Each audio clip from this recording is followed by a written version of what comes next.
Good morning, everybody. Thanks for joining the webinar this morning. I appreciate you taking the time to join us. Today's webinar is called An Introduction to Hazard Identification and Risk Analysis in Produce. My name is Elizabeth Newbold, and I work for the Northeast Center to Advance Food Safety through the University of Vermont. I'd like to thank our presenters today, Don Schaffner from Rutgers and Michelle Danilek from University of Florida for taking the time to discuss this topic with the group.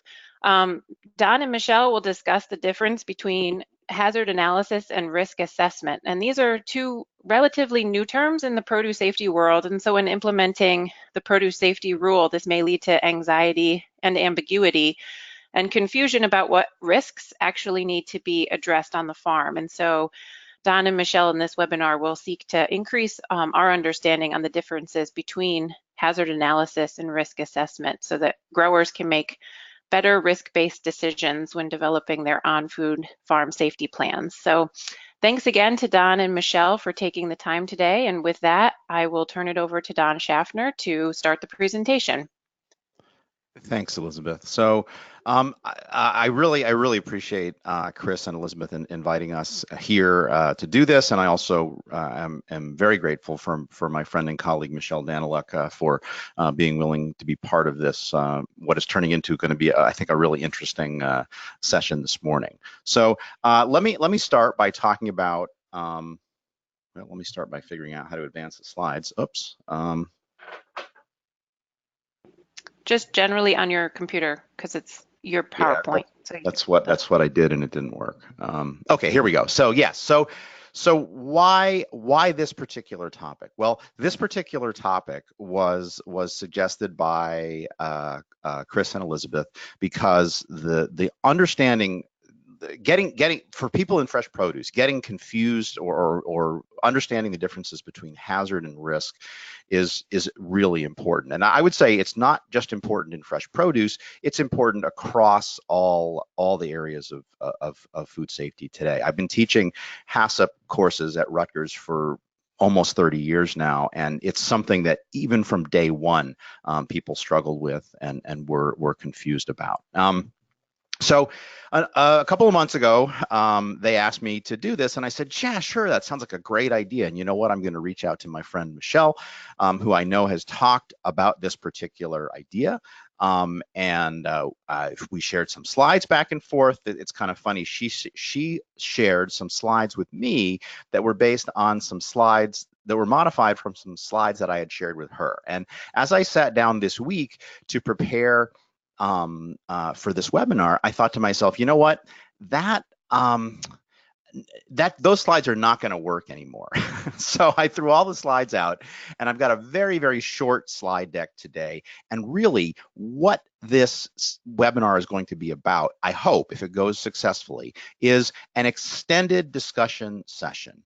And so I would encourage all of the attendees, please figure out in your GoToWebinar control panel, figure out how to use the chat box and type in your questions either now or later, or write them down on a piece of paper as you think about them, because really, I don't have a lot of prepared remarks. And so what I really hope today is going to be a freewheeling discussion between Michelle and myself, but with lots of questions from you folks. Okay, so that's why we're talking about this particular topic, and that's why we have this particular format. And hopefully, if depending upon your questions and how this whole thing goes, this may actually form the nucleus of a more extended PowerPoint talk. But I really felt, I can stand up here. I'm a professor, right? I can stand up here and I can talk to you folks for 120 minutes, right? I can fill the time, or 90 minutes, all right? I can fill the available time, but I'm not sure that's going to serve your needs. And so really the reason why we're doing this particular format is I want to serve your needs, okay? And so again, we'll come back to that. So just an overview of the things I'm going to be talking about.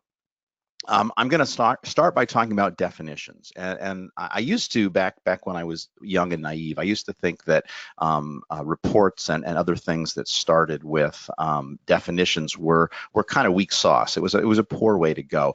The older I get and the more experienced I get, the more I realize that definitions are really important, and I'll talk about some of the reasons why with respect to these particular topics.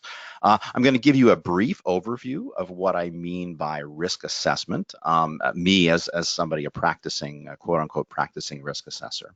And then I want to talk about a document that I only just recently came across. And this document is entitled the FDA Qualitative Assessment of Risk to Public Health from On-Farm Contamination of Produce. And you can see that the first syllable in that word on my slide is both highlighted or both bolded and underlined, because I think there's a real, and we'll get into this in my later remarks, the differences between qualitative and quantitative risk assessment. So again, a reminder that as you have questions, by all means, you can type them into the chat box. Elizabeth and Chris will do a good job of fielding those and relaying them up to us to talk about. So please don't wait until the end to type in those questions as these questions occur to you. And so I want to also talk about something called the Pareto principle, or sometimes called the Peter principle. And basically what this says is that 80% of your problems come from 20% of your customers, right? That's one way of saying it. Or you can also say that 80% of your effects come from 20% of your causes. And the reason why I'm mentioning the Pareto principle here is it's important in terms of food safety. It's important in terms of thinking about risk, but it's also the reason why I flipped the structure of this webinar around, because I could talk for 80% of the time and I could take 20% of the time to answer your questions, but I would rather talk for 20% of the time and spend 80% of the time on your questions, because that's the for sure way that your questions are going to be answered. Okay. So definitions are important, and this is a quote from Stan Kaplan, who's a risk assessor and not a microbiologist, and he has this wonderful quote from the journal Risk Analysis from quite a few years ago now. And Stan and I've often misquoted him, but the actual correct quote is that 50% of the world's problems, 50% of the problems in the world result from people using the same words to mean different things, or with different meanings. And the corollary theorem to that is that the other 50% of the problems in the world come from people using different words to mean the same thing, or different words with the same meaning. And that's really a big part of why I think we all get confused around these issues of hazard and risk analysis and risk assessment, and what's the difference between one and the other, et cetera, et cetera. So Stan was really a visionary in that he put his finger on the pulse of this early on, based on his early work in the field of risk assessment and risk analysis. Okay, so before we get into what risk assessment is, let's talk about the difference between hazard and risk. And this is really quite clear. A hazard is, at least when we're talking about food. Now we can talk about other hazards like risks of smoking or driving without a seatbelt or what have you. But from a food safety perspective, we define a hazard as being a biological, chemical, or physical agent in or condition of a food with the potential to cause an adverse health effect. And I'm taking this quote from basically a Food and Agriculture Organization Codex document. So this is essentially the closest we have to a worldwide consensus on what this means. Okay, so the hazard is the entity, and I'll give you some examples of some of the hazards that are important in produce safety in just a little bit. Now, risk is a little bit more complicated, okay? And you can see that there's two words there that are underlined in that sentence that are very important. So risk is a function of the probability of an adverse health effect and the severity of that effect consequential to a hazard in food, okay? And so to understand risk, you have to understand both probability and severity. And what do I mean by probability? Well, it's the odds of winning a lottery, right? Or it's the odds of getting snake eyes if you're rolling dice, or the odds of hitting on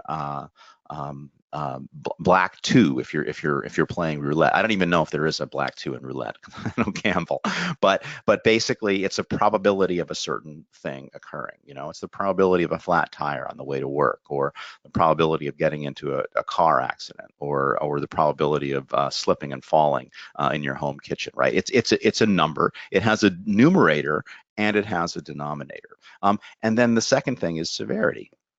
And of course, I'm assuming all of you on the call are food safety professionals.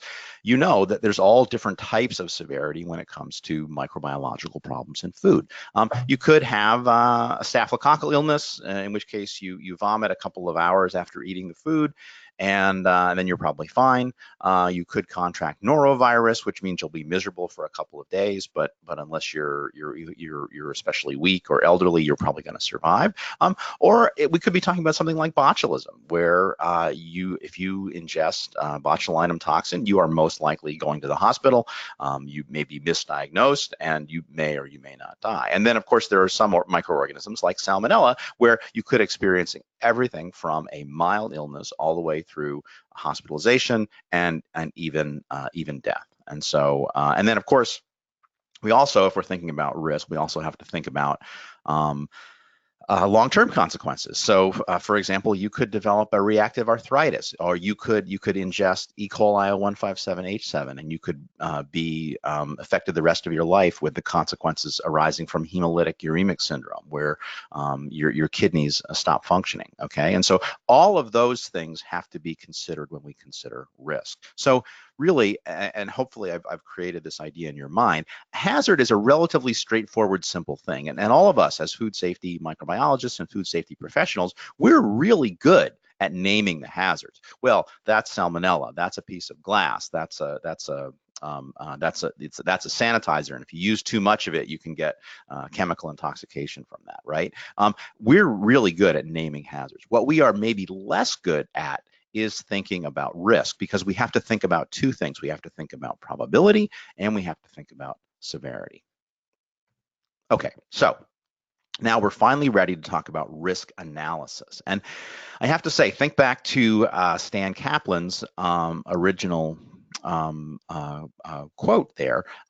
In some places in the world, risk analysis and risk assessment are translated the same, which leads to hopeless confusion, because risk analysis really, as it's been defined, and essentially this was defined by folks that studied chemical safety in the United States in the 1980s and before. Risk analysis is commonly viewed as having three components. One component of that being risk assessment. Okay, and so this is my breakdown from my experience doing microbiological risk assessment. Okay, so this is risk analysis, and it's really microbiological risk analysis as it applies to food. So, what do I mean by risk assessment? Well, I'm going to talk in a little bit about the differences between qualitative and quantitative risk assessment. Okay, but so really here I'm talking about risk assessment, and when I say risk assessment, oftentimes I mean quantitative risk assessment. I'm going to try, for purposes of this webinar, to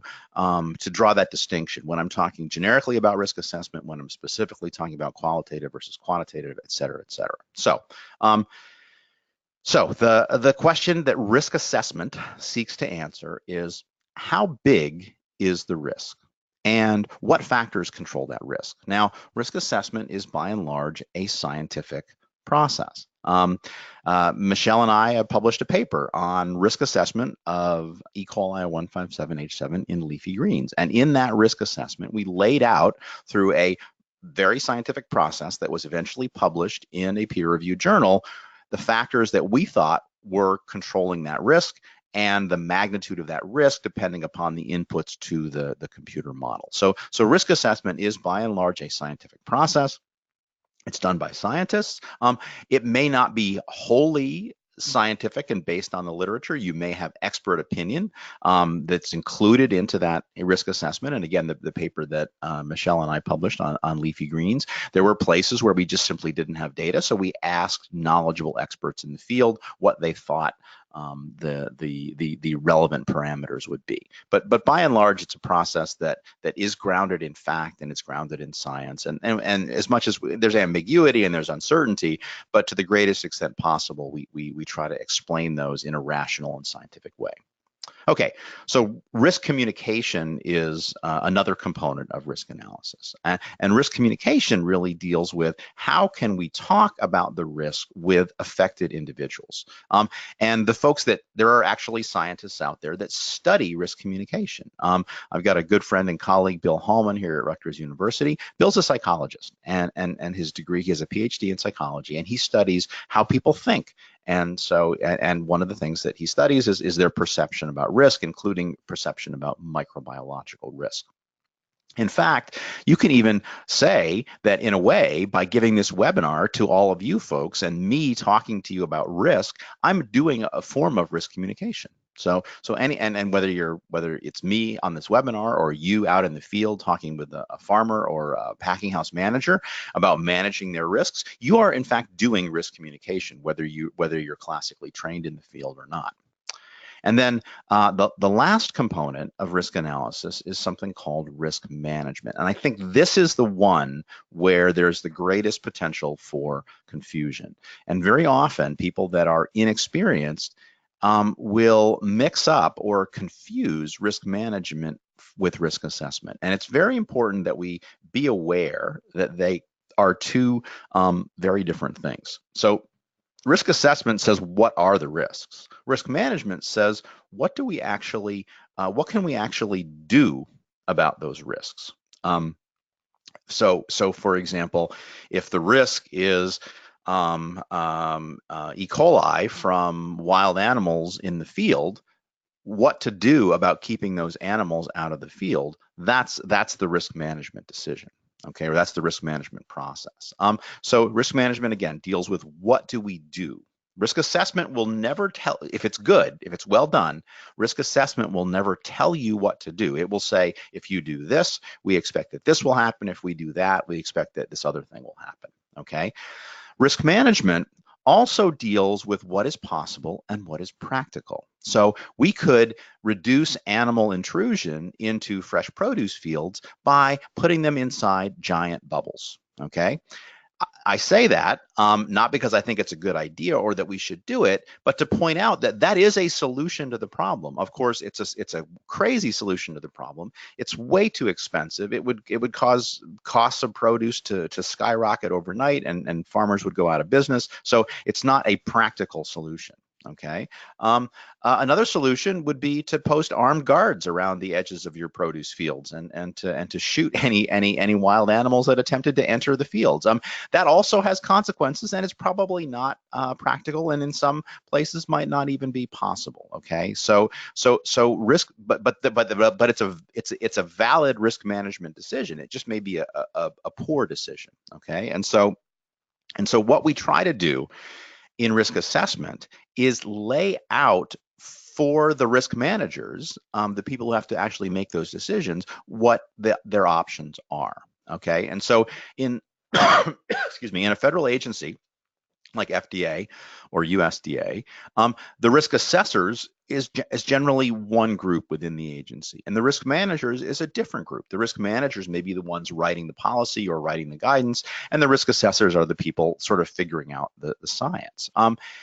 In your roles as working with people in the fresh produce industry, you may function largely as a risk assessor, pointing out to the farmer or the grower what the risks are. Ultimately, it is up to that grower or that manager of that packing house to make the decision. And so again, the decision is probably not up to you. Okay, and your job there is just to provide advice and to provide scientific information, not to make the decision for the person. If you do that, there could be consequences, especially if you maybe make a decision that's not a good one. But we'll set that aside for now. Okay, so let's drill down a little bit more and talk about risk assessment.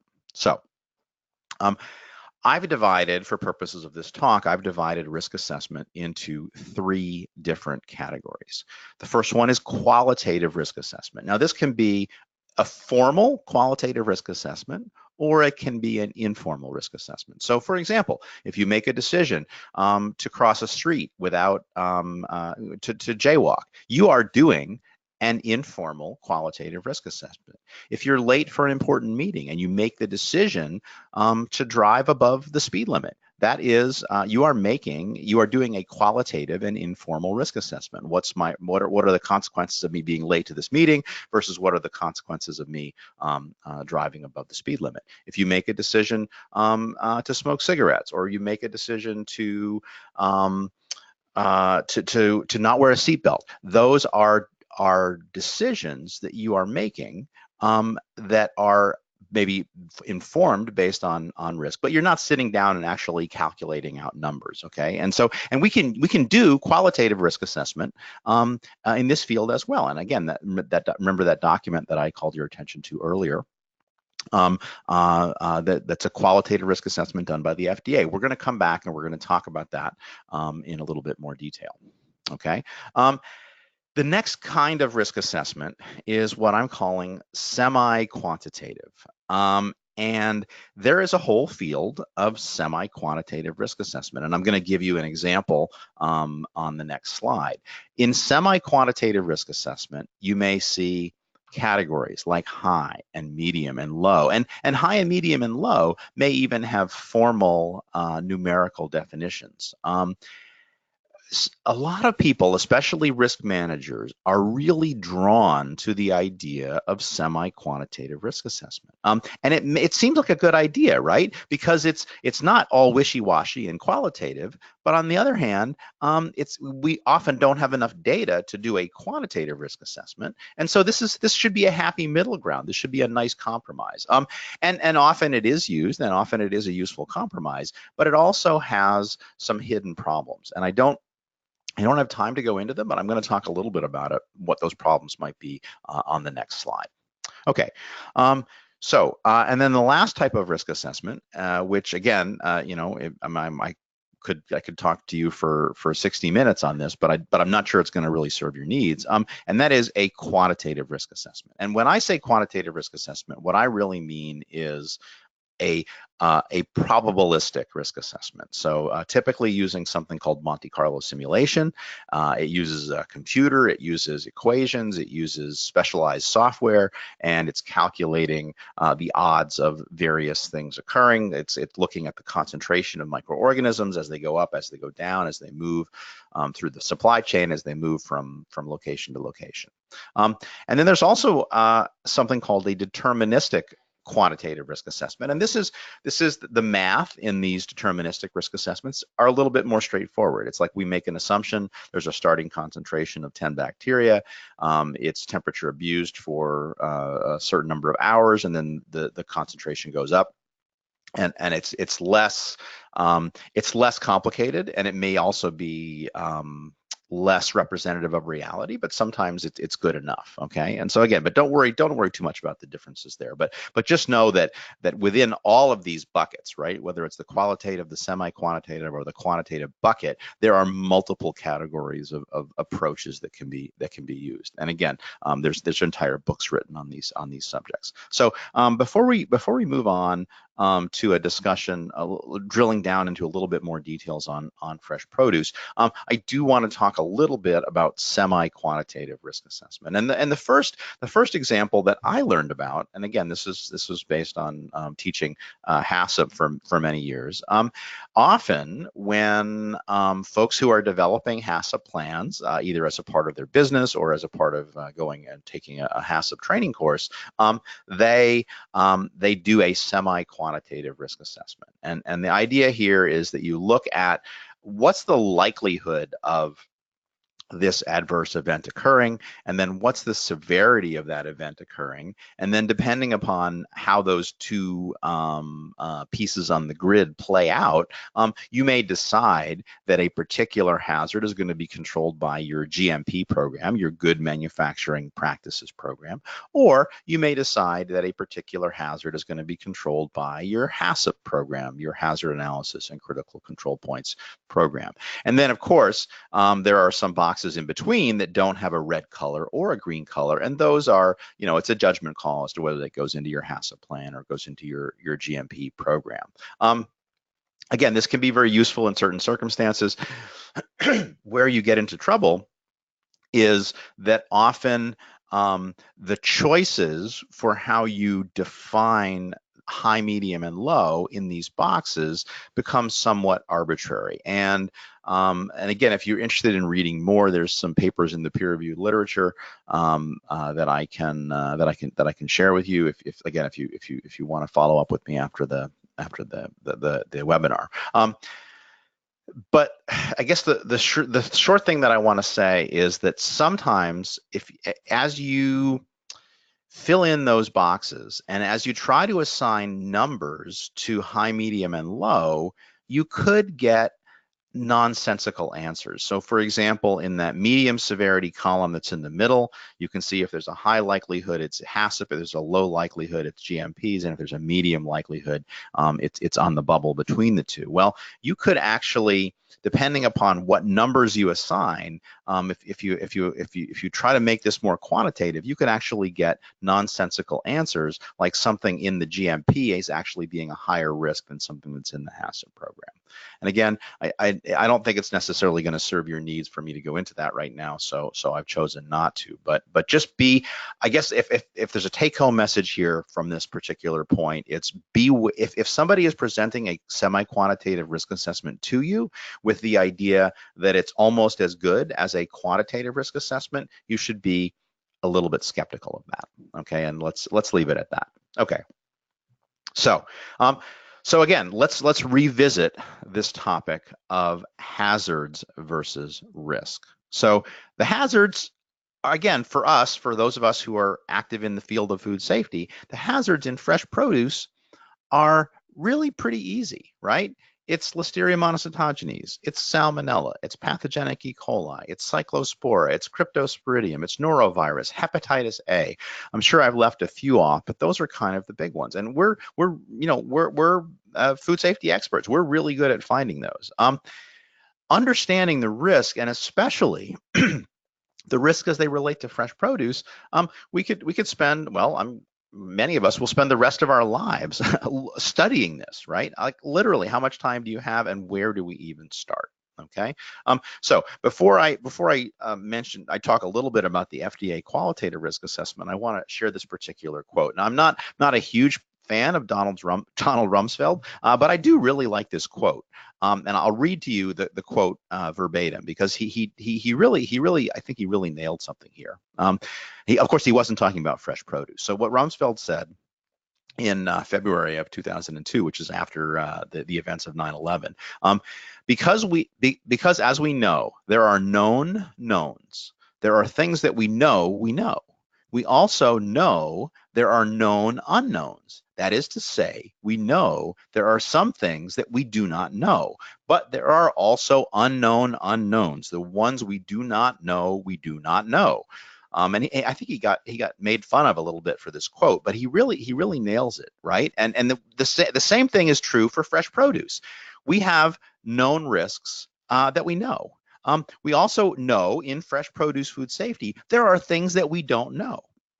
And then finally, what we all are really worried about is the unknown unknowns. So one huge unknown is like why, well, maybe it's a known unknown, but one of the things that I've been thinking about a lot this summer, which was really the summer of Cyclospora, is what's causing Cyclospora to spike in the summer, right? And maybe an unknown is what's the next organism that's going to spike in the summer as we improve our epidemiology and get better at understanding these risks. So anyway, that's a little aside there, but I think it's very, very useful.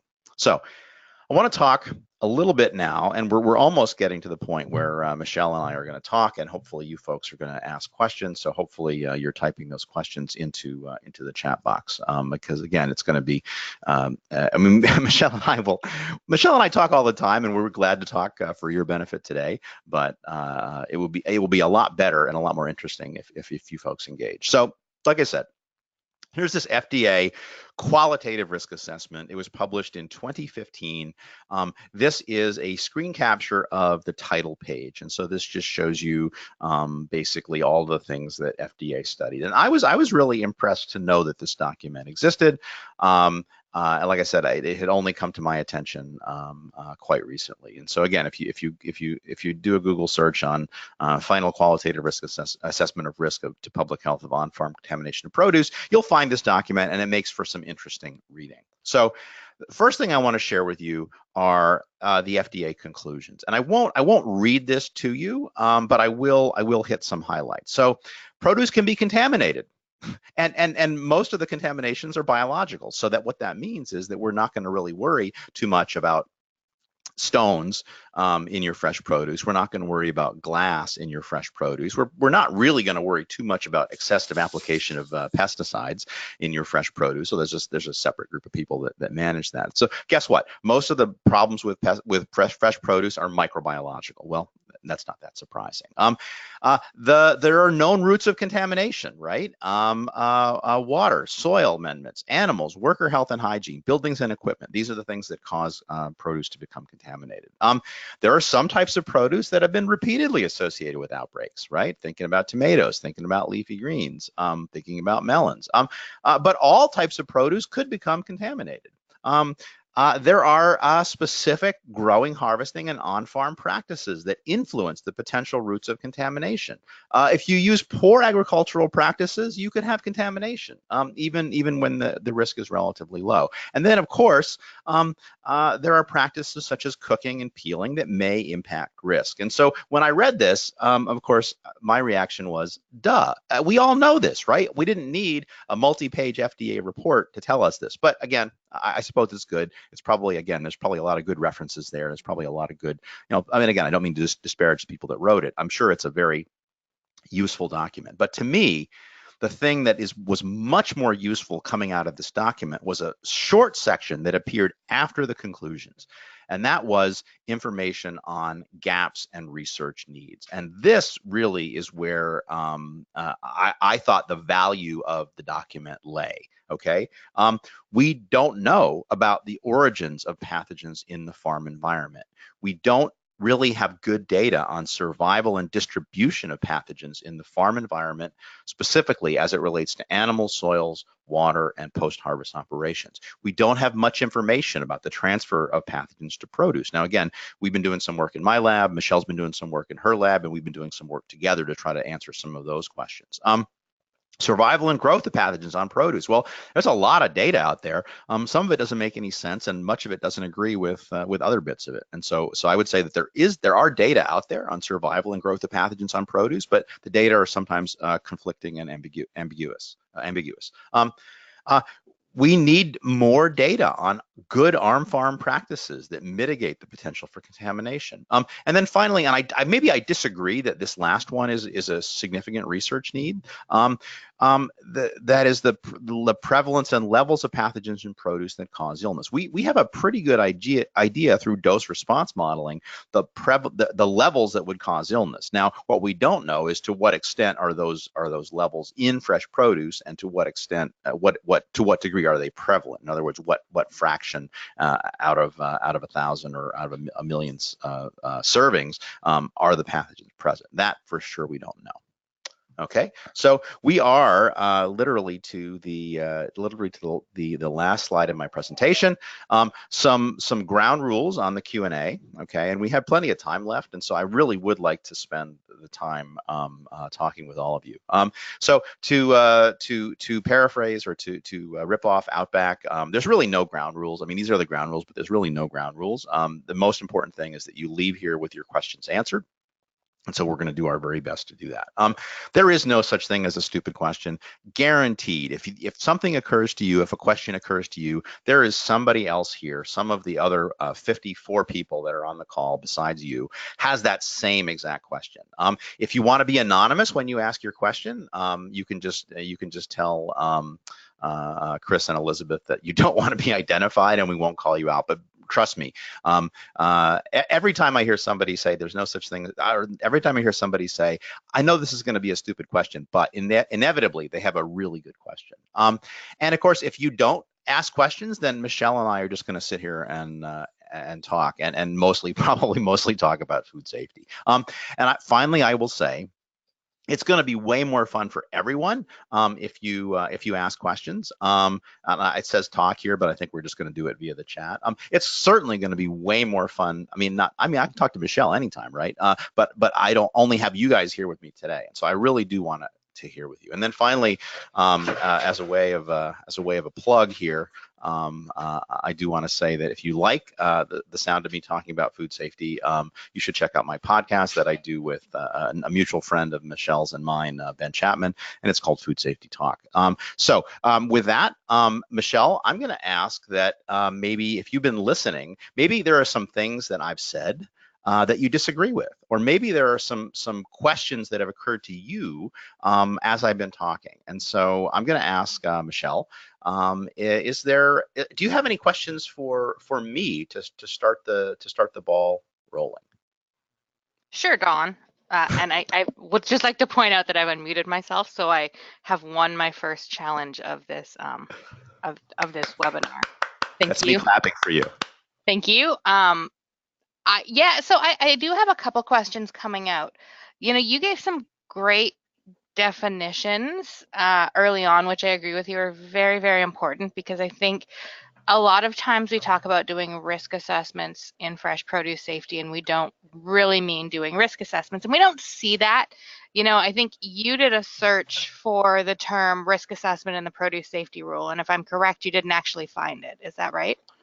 Well, first of all, I have to confess I had trouble finding a version of the produce safety rule that was actually usable to me. And then when I searched for risk, the word risk came up a lot, but it mostly seemed to come up in the comments to the rule. And I think yes, you're right. I don't think the rule asks anyone to actually do a risk assessment. Although people in fresh produce are asked all the time to do it, it's not the rule that's asking them to do it.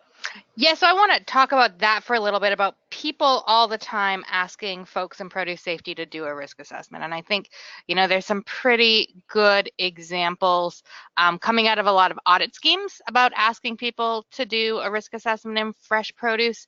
And that there may have been some information in my slides that you so eloquently threw out and decided we didn't need to cover today. Of those, do you, this is a question for you. Do you think when an audit scheme asks a farmer to do a risk assessment or a grower to do a risk assessment, they really mean that they want that grower to do a risk assessment? Or are they using the terms maybe incorrectly?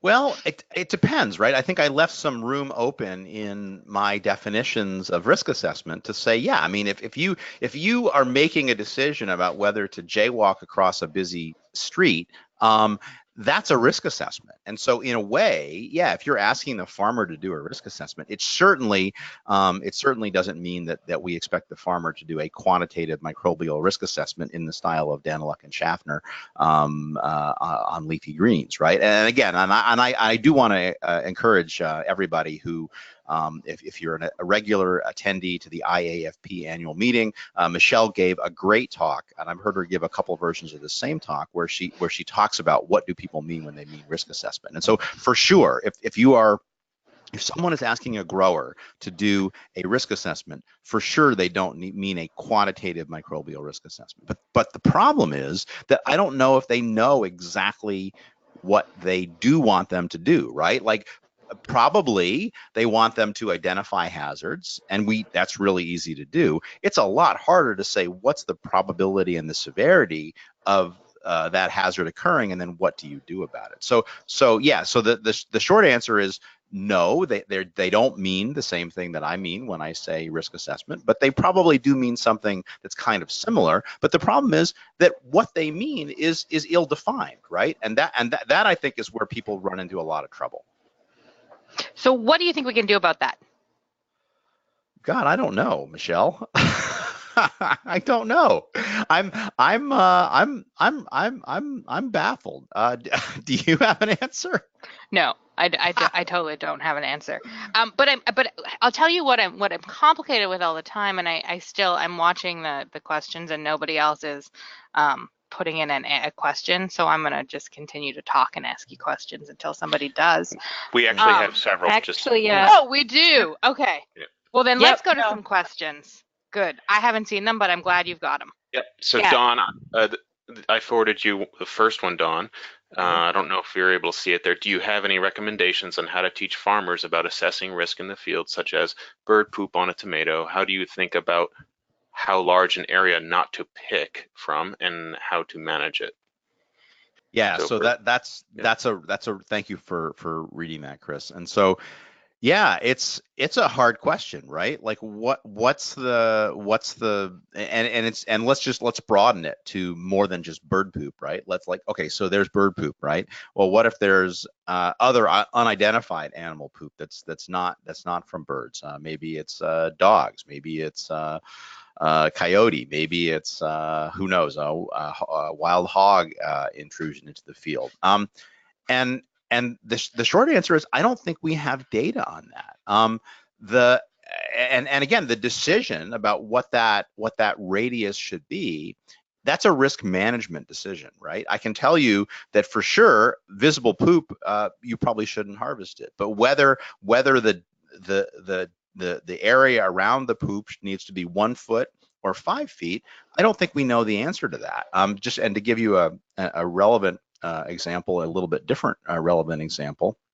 The question about how far produce field should be from a controlled animal feeding operation, that's another really big open question, and it probably depends upon the water flow. It depends upon the wind flow, and I hate to be so negative, but I don't think that we have definitive answers on that. Yeah. So can I get in for a minute? So I love that question was specifically about bird poo on tomatoes, and I love that for a really specific reason.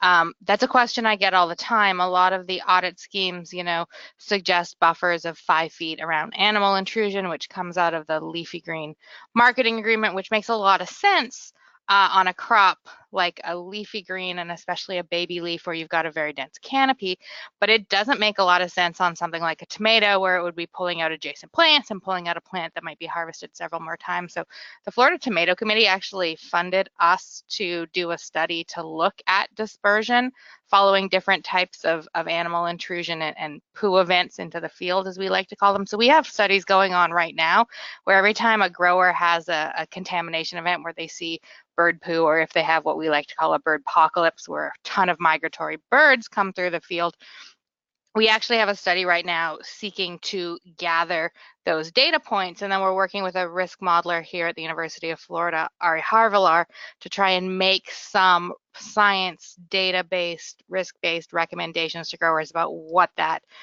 zone should be. And we've got I think 5 different scenarios of how fecal deposits happen in the field that we're modeling. So I agreed on we don't have that data now, but I'm hoping to get at that data. And I think that kind of data is the data we really need to make good risk-based assessments in the field of things like animal intrusion. So can we use that specific example, Don or Michelle, to sort of walk through again the terms that you felt were really important to clarify at the very beginning? So what's the hazard, and how would you begin to assess risk in this case? Yeah, and I really liked Michelle's example of talking about a single piece of bird poo versus bird apocalypse, right? Because obviously the hazard is the same. It's whatever pathogens are found in bird poo, but the severity or the magnitude of the risk is very different if you have a single incident of bird poo versus if you had a bird apocalypse, right? And so that is hopefully that's going to be it's captured in those scenarios that you're talking about, Michelle, and it will be captured in the answer. Because if you each have a single spot of bird poo, well, that's a relatively contained event. But now if you have this wide spray, well, now the question is, well, okay, so yeah, I could harvest this little piece between these 2 areas that are obviously contaminated, but guess what? Now the pattern of contamination is very different. And I did, Chris, I did find in the GoToWebinar control panel where the questions are. So Michelle, I will read the next question to you, and then Don, did go we? ahead. Sorry, I see the questions now. I don't know. Did we adequately address Chris's question on risk versus hazard in that scenario? So what you're saying is the hazard is really quite simple. It's the pathogen in the bird poop, but the risk has more to do with the dispersion pattern, how much is deposited in the field. Again, we're specifically looking for probability and severity. And so the probability changes depending on the amount of fecal contamination you have. The severity of the hazard is consistent in that case. Is that, Chris, does that answer your question? Yeah, so I guess the way I would think about it, if I just to continue this a little bit, is the risk associated with the fecal matter on that one particular piece of fruit is very clear. The risk associated with what you can't see on neighboring fruit is not so clear. And so the grower or the harvester needs to make a determination about how far to establish a buffer zone. And at this point in time, we don't have good science on establishing that distance. But right, for sure. But what I can also tell you is that the dispersal, like the risk from a single incident versus a bird apocalypse, is going to be different, even if they look the same, right? Just because now you've got all these surrounding areas where there could be splatter, and so you always err on the side of safety and then have a wide harvest zone, but at some point that wide harvest zone is going to become overlapping if you have a bird apocalypse type situation. And but we don't know what those numbers are, but for sure I can tell you from a risk perspective, my gut feeling is that those risks are going to be different. Fair enough. Let's keep moving. Yeah. So Michelle, let me read the next question to you, and then maybe you can take a stab at answering it, and I'll take a stab as well. So it's a long question. So it says, in the FSMA produce rule, it states harvesting containers must be kept up off the ground to keep contaminants from getting on equipment. How is a skid that has been walked on, not cleaned or sanitized, more of an acceptable form of keeping contamination from spreading from container to container over a clean floor? Also, rodents can run under these skids, including insects, which is another form of spreading contamination. I've seen floors cleaner than some of the shelving, skids, etc., that clean harvesting equipment is placed on. So, Michelle, do you have a reaction to that? Yeah, I love this question. For those of you who know me, you know that I work very closely with a colleague here at the University of Florida named Travis Chapin, who's our statewide food safety extension associate.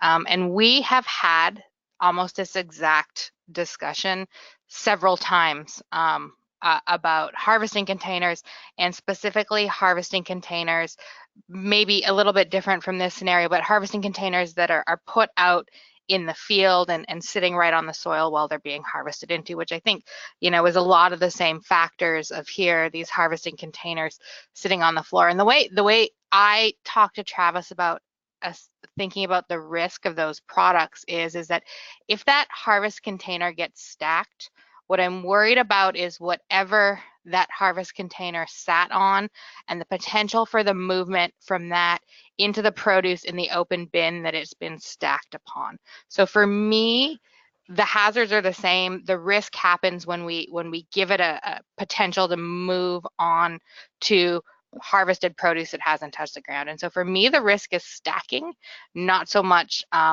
sitting on the floor. And so if it's not stacked, I can't justify FDA's answer.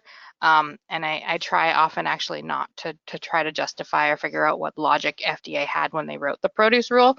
But on this one in particular, for me, I can see the potential for a hazard movement onto a crop when you take something off the floor and you start stacking those bins on top of each other, and there really is potential for dropping of soil or debris or through some sort of water movement for that hazard to get onto the crop in the bin that it's been stacked on top of. I hope that answered the question a little bit, but certainly this is something I think about.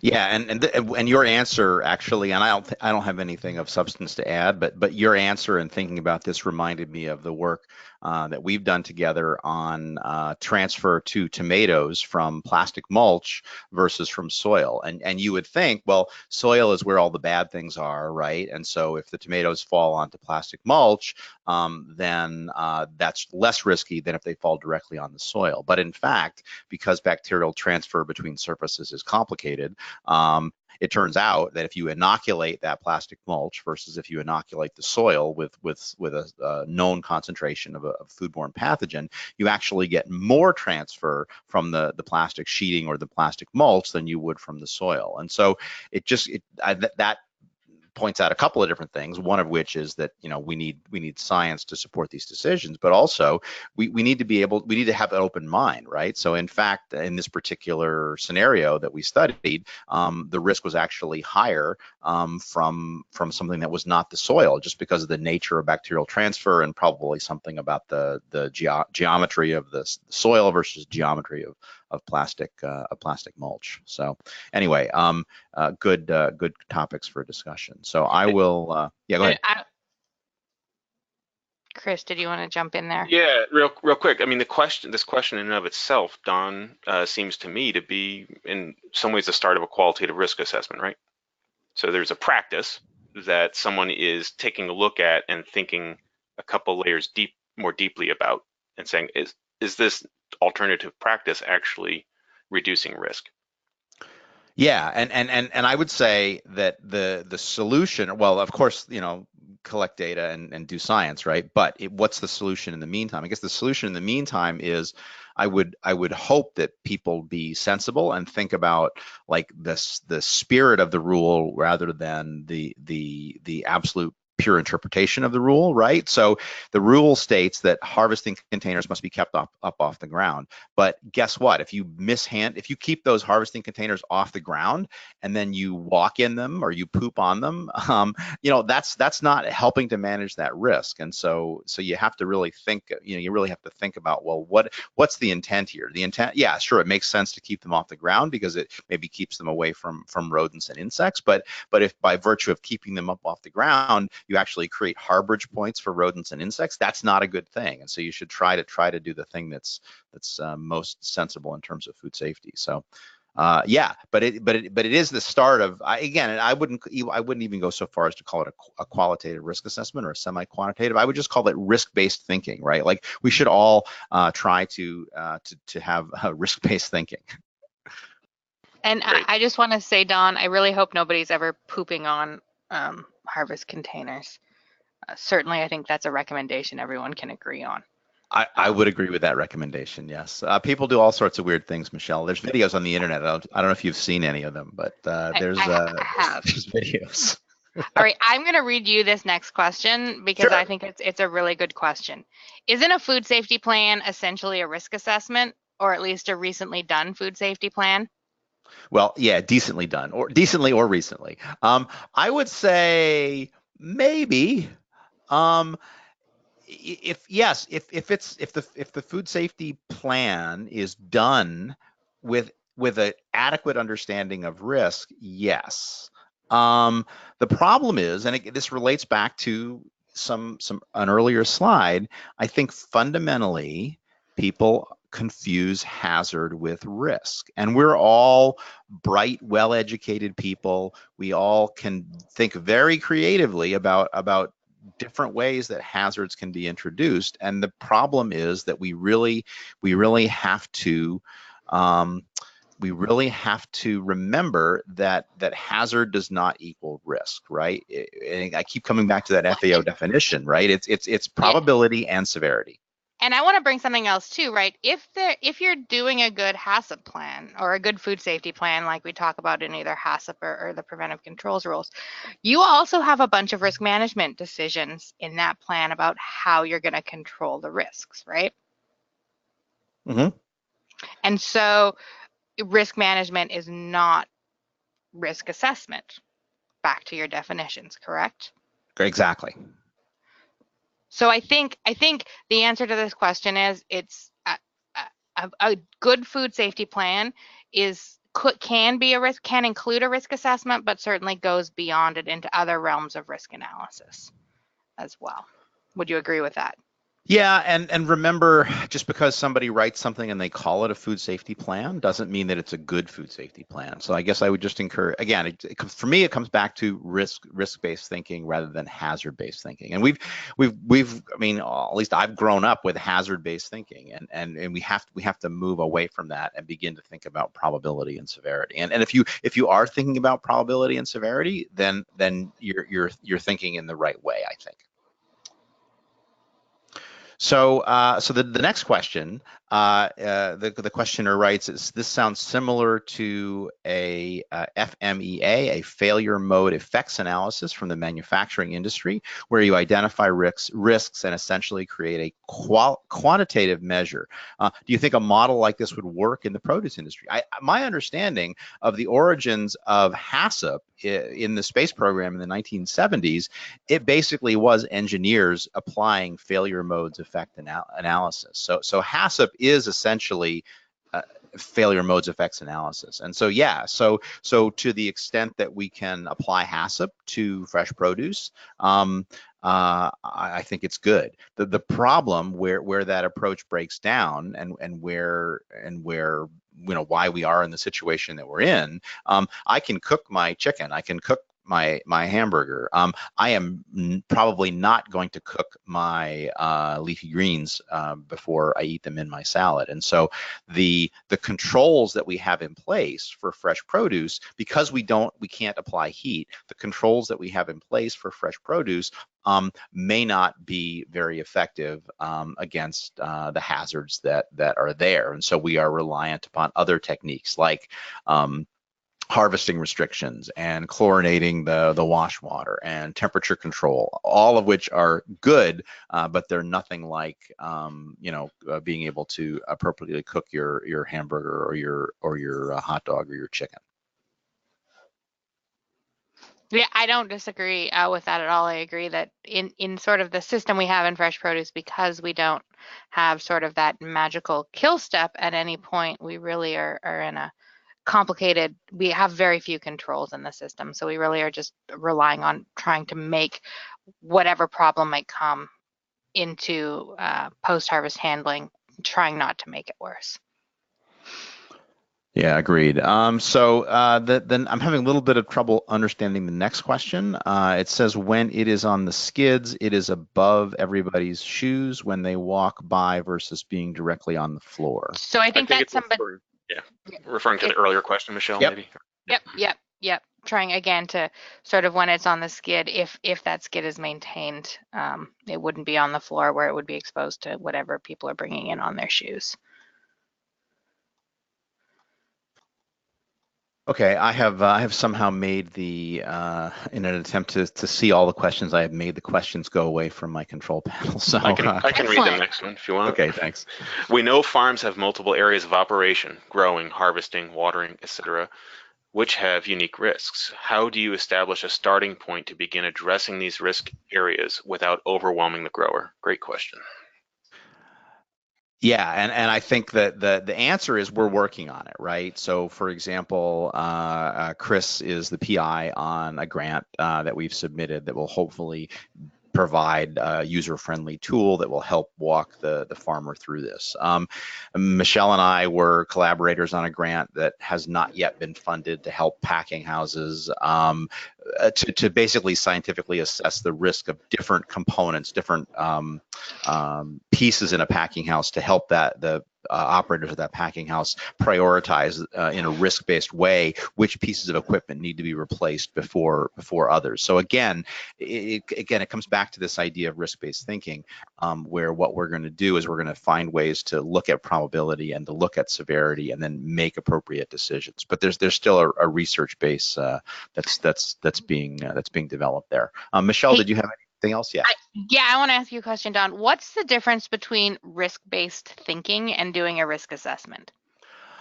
That's a good question, and maybe I'm just replacing one ambiguous term for another. But I would say if you are, I'm still forming my thoughts on this, which is part of the reason why I wanted to do this freewheeling conversation rather than make some slides. I would say risk-based thinking, if you're doing risk-based thinking, you are thinking about probability and you're thinking about severity. You may not be, and maybe it's just my way of saying semi-quantitative risk assessment. Again, in my mind, when I say risk assessment, what I mean is sitting down with some software and putting in numbers and turning the crank and getting numbers out. Whereas risk-based thinking, yeah, I guess, you've called me out, Michelle. Risk-based thinking is just my way of saying semi-quantitative risk assessment, I think. And so can I ask you just to follow up on this, and I know we'll get Sure. back to the questions afterwards. So then there's this other term, ambiguous term that floats out there where we talk about assessment of risk. What do you think is meant by that term? I don't know, and I saw this in the FDA qualitative. The title Yeah. of their qualitative risk Yeah. assessment is assessment of risk.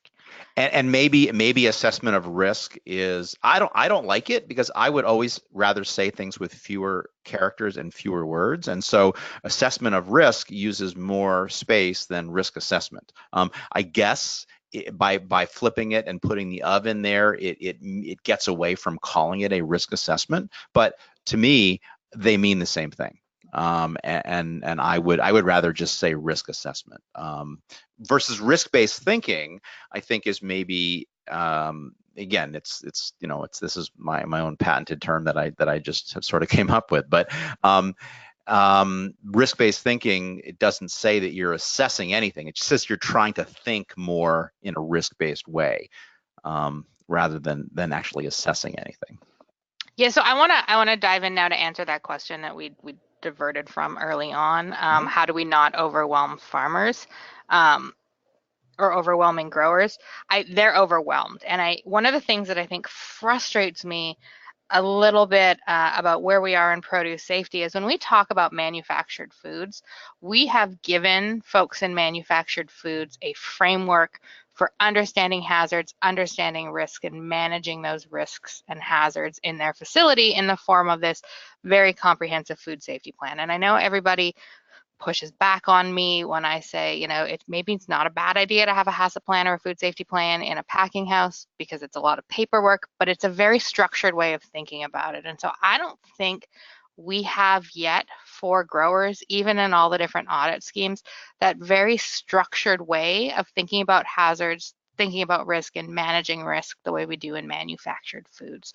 And I'm not sure what exists for manufactured foods is the right way to go for produce, but I think that, getting to a place where it's a more structured way of thinking about it, where we could sit down with a farmer for a set amount of time and say, look, these are the things you need to think through. This is the logic process you need to follow in your risk-based thinking to get to a point where they can be less overwhelmed because we've laid it out in a more concrete way for them to manage, would be a good thing. Yeah, I think so, and I think maybe we're going to get there. I mean, the problem is, and again, this is the reality of management, risk management versus risk assessment. I think that the agency, we needed to modernize the food safety system, right? Clearly, the FD&C Act was insufficient for FDA, and so they had the potential to modernize things, and it would have been negligent if they had ignored fresh produce. And so they were under the gun to develop a produce safety rule, and they did. And they're human beings, and they did the best they could with what they had at the time, and that was the opportunity, right? I mean, they didn't have time to do a more deliberative process any more than they did already. And I guess it's good that we're working on it, but you also have to realize that it's a work in progress. I mean, to me, the fact that the agency changed their thinking on irrigation water testing was a sign that they realized that they got something wrong, and they wanted to try to do it differently or do it better. And so I guess my encouraging word is, like, yeah, it's not perfect yet, and it may never be perfect, but let's all focus on trying to make it a little bit better, right? And what are the things that we can do to make it better? And for you and I, maybe that's doing research on packing houses. For Chris and I, maybe it's submitting a grant where we're going to develop this simplified, risk assessment tool for farmers, et cetera. We all have our own ways to try to move that forward. And again, many people here on the call, maybe their way of moving it forward was to come to the webinar. So I hope you're getting good value. Well, so Michelle, I think many of the people on the call also have at least 2 tools in their toolbox related to this, the PSA curriculum and the OFRR tool, right? So how do you see those helping to establish starting points for this question? Yeah, so I started talking on mute again. So I have failed my one mission today of not speaking on mute. But yes, and I think, Chris, that's a great point. I mean, I think both of those tools or tool houses, what I feel like I'm observing, and I don't have the quantitative data to back this, is I feel like people walk out of the PSA grower training curricula a bit overwhelmed, because we sit there, or they sit there for a length of time, and it, could be one day, could be multiple days, but they aren't actively engaged in the learning, and I'm not convinced that we do a great job because of the way it's set up, because of the time restrictions, and wanting to get them through in that one day, to actually give them the steps to go back onto their farm and really start to think through the risk-based thinking, as Dawn talked about it above. And I think it's because we don't have sort of concrete, and I want to say forms that they have to fill out, but really these sort of concrete tools of what questions they should be thinking of, and we don't walk them through examples to give that.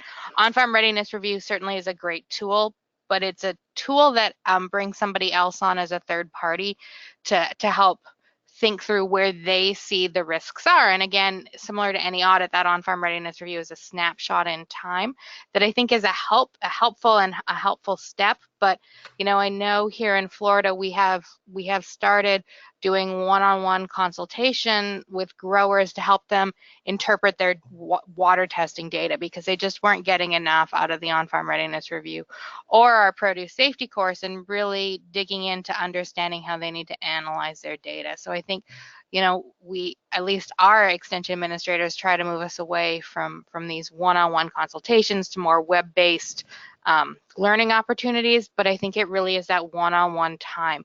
We're asking people to do things that are very, very complicated, and we're giving them some information, but I think, I don't know if for the average grower, especially smaller, medium-sized growers, we yet are at a point where we've given them enough. And I think for me, I'm the type of individual that likes structure, and so I don't feel like there's a lot of structure to help them get to a point where it's simple. But that just might be me. Nope, that makes sense based on what I'm seeing as well.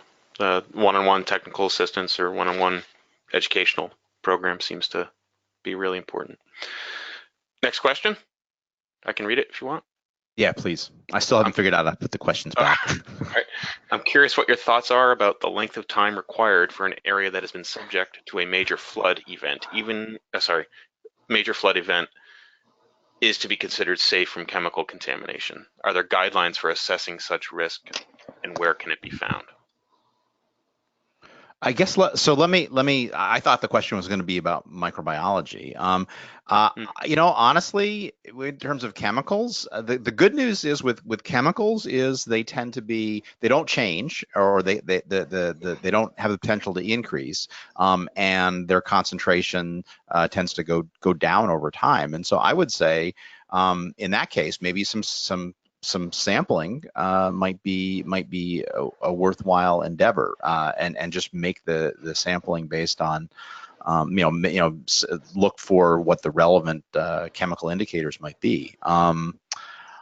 Yeah, I don't know, Michelle, do you have any experience with that? So ironically, we are in the middle, and by in the middle, we've been working for a long time. We've been working with Kristen Woods at the Produce Safety Alliance to come up with a flooding document talking about this exact sort of a question, and to make recommendations. And I have had to search on my computer to find the last version of this and I am trying to look through it. And I think we speak primarily towards recreation or towards biological hazards, not chemical hazards.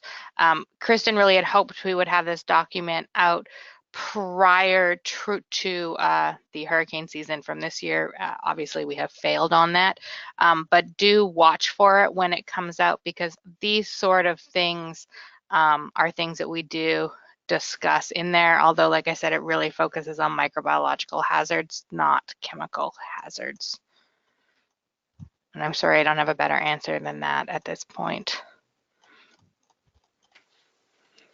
Okay. We have another question. Michelle, you able to see these, or you want me to read them? I am able to see them, but it keeps reverting me down to that tomato question from the beginning. Okay. So let me, yeah, the next one, the one about the cardboard? Yep. Yep. So the question, Don, this is a question that I will ask to you. How about the cardboard, pint, and quart containers that farmers reuse? Even if they are instructed not to reuse containers, they continue to do so because of cost issues. Also, reuse cardboard is a common practice on many farms to reuse cardboard boxes for packing as well as harvesting, including those extra large watermelon, pumpkin cardboard containers. We need more data on the risk of this practice. Yeah, for sure. We always need more data, right? But the question is, what are you going to do today? And I guess the answer that I would give you, and this is an example of what I'm talking about. I'm going to try to give an example that talks about risk-based thinking and that also talks about risk management. Okay, so farmers don't have the money to replace cardboard containers. Okay, so I'll take that as a reasonable statement. My question is, what is your budget for replacing those cardboard containers? Okay, and then you tell me what your budget is, and then that, based on that budget, because there must be some budget, because these cardboard containers don't last indefinitely. Okay, so there must be some budget. So figure out how many cardboard containers you can buy per month, and then develop a system where you, let's say it's 5% of you can afford to replace 5% of your cardboard containers. Okay, well, now develop a system where every month you go through and you find the 5% worst cardboard containers and you get rid of them and you replace them. Okay, now what are the criteria? Well, we're not going to do microbiological testing on cardboard containers, but what I can tell you for sure, based on data that we've collected on surfaces in restaurants, which I think is probably analogous, is that if there's visible moisture, or I would say in the case of cardboard containers, visible moisture damage, or if there's visible food debris, or if there's visible moisture damage and food debris, those are all likely candidates for replacement. So that's what I mean by risk-based thinking. That shows you how you can manage the risk. Now, what's the right number of containers? Is replacing 1% of your containers worse than 5? Yes, it's higher risk. Is replacing 10% better than 5? Yes, as long as those 10 are actually damaged. So that if I had to solve that, if I was that guy and I had to solve that problem, that's how I would do it. So you want to hear a funny story? Sure. In 2008, the Center for Produce Safety funded me on a project to study reuse of containers, and we evaluated a ton of different drying time, contact time, clean versus dirty conditions for transfer of salmonella from the containers to tomatoes and from the tomatoes back onto the cartons. And then we looked at salmonella survival in the cartons at different temperatures, different relative humidities, and I have not published any of that data. No judgment. No judgment, because I have so many papers I haven't published yet. But that sounds really good. What did you find from that research? Yeah, so let me read you the conclusion of the study that I just managed to find on my computer from 2012. The worst case for salmonella transfer from new cartons is under wet conditions with short contact times. The worst case, you could have told me that, right? This is an example of where we have data, but it's pretty could flash across the screen again. And then the worst case for salmonella transfer for used cartons is under wet conditions with longer contact times. And actually on those used cartons with those long contact times where there was moisture and high relative humidity at 25 degrees Celsius, we actually saw over 1,000% transfer because populations were increasing in that contact time. So yeah, so there's a lot of risk with dirty containers. But what I will say about this is that here's the thing with a dirty container. You're only contaminating the product in that dirty container, right? Like it's a pretty contained. If we talk about probability, you know, you're not contaminating everything in that field. You're only contaminating what is in contact with the potential in that container. So you know, the risk is really contained to that reused container that's contaminated. Cool. Great. We have 3 more questions in the queue. Next one, is there research to support the 0.5 log per day die-off rate for agricultural water that doesn't meet the microbial water profile, geometric mean, and STV? Any thoughts on the use of this tool? Yeah, I'll say and Michelle, I think this is one of those papers that you and I are writing together that my student has not or that I haven't corrected my student's draft. But my recollection, and it's been a while since I've looked at it, my recollection is that half a log reduction per day is reasonably good. It's a reasonably good number if you don't have anything else. So yeah. It's half a log per day for over a certain period of time, and yeah, I think that's reasonable. Yeah, I think for 4 days. So if you look at the published data that's out there, and there's some published data, and I've seen at some point an FDA chart where they plot the published data and then plot the half a log per day against it, and it's a pretty conservative number. Dawn mentioned. I've mentioned unpublished data, but yeah, there's data. We have done this here in Florida with matching studies up in the mid-Atlantic states and Ohio, where that half a log per day on tomatoes is pretty conservative. None of that is published yet.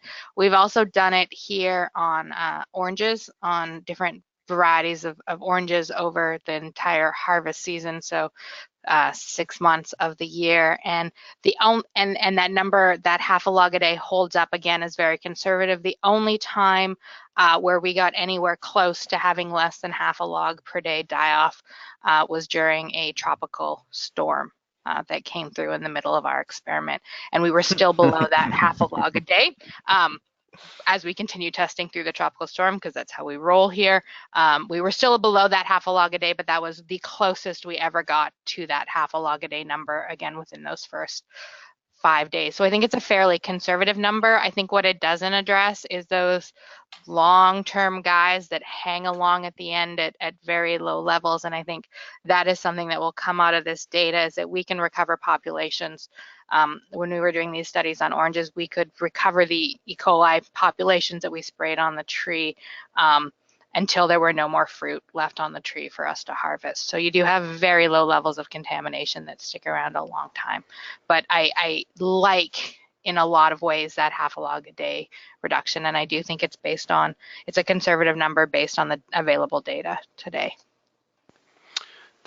That question is also discussed quite a bit in the final qualitative assessment report that Don referred to earlier, page 26. And there's a link in the chat box to that report. Thanks, Chris. And I did find where the questions flew off of the control panel. They actually flew to my smaller computer screen where I didn't see them. So I've now found the questions. So the next question says, have you heard of Army Composite Risk Management? It's a risk management skill set designed to be taught at a 10th grade level. It would be something that could be easily adapted to teach growers. I have not heard of it. It does sound interesting. I'm not sure it's something that could be easily adapted to teach growers, but I will certainly investigate. And yeah, thanks for the tip. Yeah, I'm not familiar with it either, but I have written it down as something to Google when we're done. Okay, so the next question is, what are the biological risks of drip condensate in hoop houses onto produce, and what practices can we recommend to manage that risk? Wow, I would say that there's probably not a research base. I think my gut feeling is the biological risk is minimal because it's condensate. There would have to be contamination on the inside of the hoop house to begin with. And so I would say the way that you manage, I wouldn't worry so much about managing the condensate as managing the sanitary quality of the inside of the hoop house. And again, this is talking from somebody who is not an agricultural person who might have seen a picture of a hoop house once. So Michelle, what are your thoughts? Yeah, you should go visit Wes Klein's hoop houses. His wife has fantastic hoop houses in New Jersey that are I well think Wes worth was on your the visit. call. He for sure is. That's why I said it. So I would say that, the biological risks of condensate inside a hoop house, Don, I think, was right on with managing the sanitary quality of those hoop houses on the inside. And I don't know what that looks like from a practical point of view. Certainly, we are at a point in the produce industry where we are hyper concerned about condensate and especially listeria risks related to condensate. Listeria risks are only an issue if the listeria is there to drip onto the produce. So I think you would need to evaluate if there was a potential listeria risk inside that hoop house. And oh God, can't believe I'm going to suggest this, but look at environmental monitoring of the walls of the hoop house if it's something you think is something you should be reasonably concerned about. I mean, that's kind of. Let's have Wes tell his wife to do that and then send us the data. Wes is shaking his head at me right now. Honestly, that's not something I have worried about. I certainly worry about condensate as a risk. I worry about it less in a hoop house than I do like in a refrigerated room dripping out of some sort of refrigeration unit where I know there's likely a biofilm. Yeah, I would say in complete absence of data, except just years of experience, I would agree with you there, Michelle. And I guess I would ask, in terms of hoop house safety management, food safety management, like how do you construct a new hoop house every year? Do you use new material, or do you reuse the same material? How do you store it? Yeah. So it's new. It's new every year. No, it's okay. Typically 6-7 years replacement cycle. Yeah, but it also goes through, I mean, there's condensation at times and then it dries at times, right? So that's the other part. It's highly exposed to UV, right? So there's all these other, Yeah, I would not expect it to be a risk, but if you wanted to know for sure, you could swab it. Well, and I would say as a way to, not even talking about listeria, it would be a really simple experiment to go and just do, total plate count, right? And that would be that would give us way more information than we have right now. So what's the total plate count on hoop houses over the season and then over repeated use over repeated seasons? That would be a really interesting experiment that, you could have some undergrads do. So I know what you and Wes are doing this weekend. That's great, Tom. Okay. Next question. So hypothetical. If a farm does a thorough risk assessment, 1, what is the liability if they can't get to everything identified right away? And 2, what's the liability of identifying risks and then taking steps that are later deemed not sufficient? I'm not seeking legal guidance, just a general opinion. And then in my opinion, once you write something, especially detailed, and identify risks, your liability goes way up. Most farmers don't have a lawyer on staff. That's a really good question. Well, and I guess by your silence, Michelle, you want me to try to answer that question? I do. So, there's a wonderful quote attributed to Bill Marler, a noted food safety lawyer, and he says, if you are collecting data and you are not doing anything with it, you are not collecting data, you are collecting evidence, which I think is actually consistent with what the questioner is writing. On the other hand, just because you don't write something down doesn't mean that the risk went away. I don't have a good answer, and probably this would be a good question to ask somebody like a Bill Marler. And in fact, here's an idea, Chris.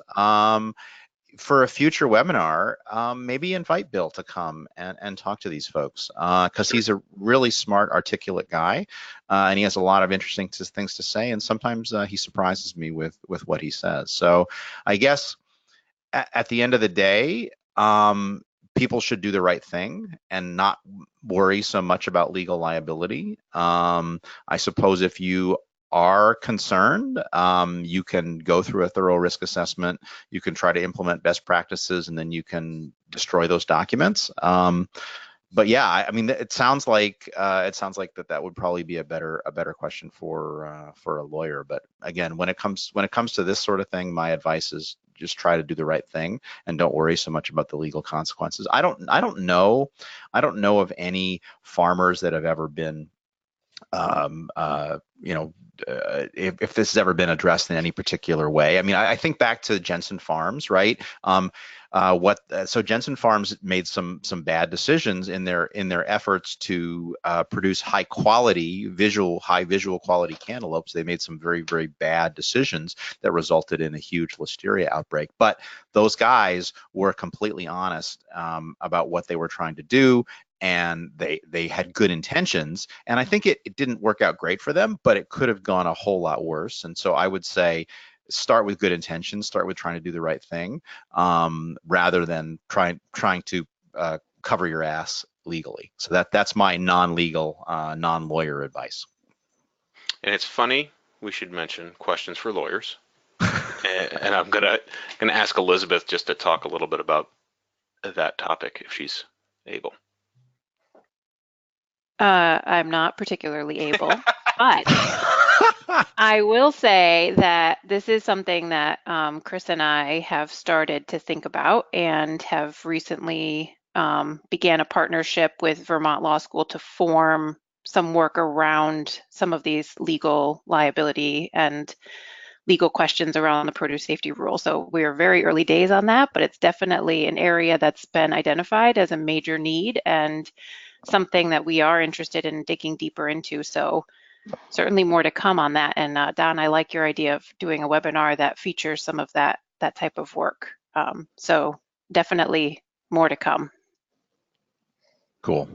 Well, we have one more comment, which says that we might just want to say to the group that the produce rule doesn't require you to keep harvest containers off the ground. That's actually a GAP audit requirement. So I'm not being an expert on either of those things. I will just share that with the group. So yeah, and I think that's one of the reasons that Travis and I have so many discussions on it, because for me the issue really only becomes when you stack, and Travis doesn't want us to ever say that it's a bad thing. So sorry, I should have made that clear earlier on. well, I think our bold experiment of mostly just talking and answering questions worked out pretty successfully. So I want to say thanks. Thanks to Chris and Elizabeth for inviting me. Thanks to Michelle for agreeing to be part of a brief Q&A at the end of my very, very long webinar. And then thanks to everybody for being flexible when I decided I didn't want to do that at all. So this was a lot of fun today. I really enjoyed myself. I learned some things, and hopefully you folks got some education as well. Yeah, and I would just like to thank Don and Michelle for taking the time to do this webinar. I think this was really fantastic, and we've been receiving comments privately all along the way that this has been an awesome webinar, really engaging, and I think you'll have a lot of new listeners to your podcast here soon, Don. So thank you again, and thanks to everybody. Go ahead, Michelle. Yeah, I was just going to say, I hope that the podcast listeners enjoy technical issues and a little bit of pop, hearing about what Don is watching on TV, and also a discussion of Canadian food, which also features in the webinar and is what I suggested to Don we would talk about if we got no questions today. Yeah, I didn't threaten the attendees that you were going to talk about Canadian food, but we mostly talk about food safety on the podcast. But Michelle is exactly right. We talk about other things as well. So this webinar was highly focused on food safety content, and so props to the organizers for ensuring that we mostly stuck to the script.